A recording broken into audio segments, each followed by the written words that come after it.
Phone కింద పడినప్పుడు ఫిజికల్గా అయితే ఏం డ్యామేజ్ కనపడకపోవచ్చు, కానీ లోపల ఉన్న మదర్ బోర్డ్ అయితే డ్యామేజ్ అయిపోతుంది. మీ ఐఫోన్ ఇమీడియట్గా ఆఫ్ అవ్వకపోవచ్చు, కానీ చిన్నగా కొన్ని డేంజర్ సైన్స్ అయితే చూపిస్తుంది. ఫస్ట్ వన్ వచ్చేసి ఫోన్ రెగ్యులర్గా రీస్టార్ట్ అవ్వడం. యాపిల్ లోగో వచ్చేసి రీస్టార్ట్ అవుతూ ఉంటుంది.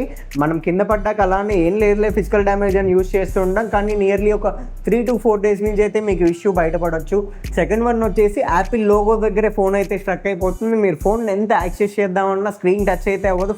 అండ్ థర్డ్ వన్ వచ్చేసి నో సర్వీస్ అని చూపించేస్తుంది, బట్ మీకు ఫోన్లో అయితే సిమ్ అయితే ఉండిద్ది. ఫోర్త్ వన్ వచ్చేసి మీరు ఫోన్ యూస్ చేస్తుండగానే సడన్గా స్పీకర్ అండ్ మైక్ అయితే యూస్ చేయడం ఆగిపోతుంది, వాల్యూమ్ అయితే వర్క్ అవ్వదు. ఫిఫ్త్ వన్ వచ్చేసి రీజన్ లేకుండా ఫోన్ అయితే ఓవర్గా హీట్ అయిపోతుంది. మీరు ఛార్జ్ పెట్టి యూస్ చేయకుండా కానీ జస్ట్ నార్మల్ యూస్ చేస్తున్నాను ఓవర్గా హీట్ అయితే మీరు ఫీల్ అవుతుంటారు. ఇప్పటి వరకు నేను చెప్పిన ప్రాబ్లమ్స్ అన్ని మదర్ బోర్డ్ డ్యామేజ్ అవ్వడం వలన వచ్చే ప్రాబ్లమ్సే.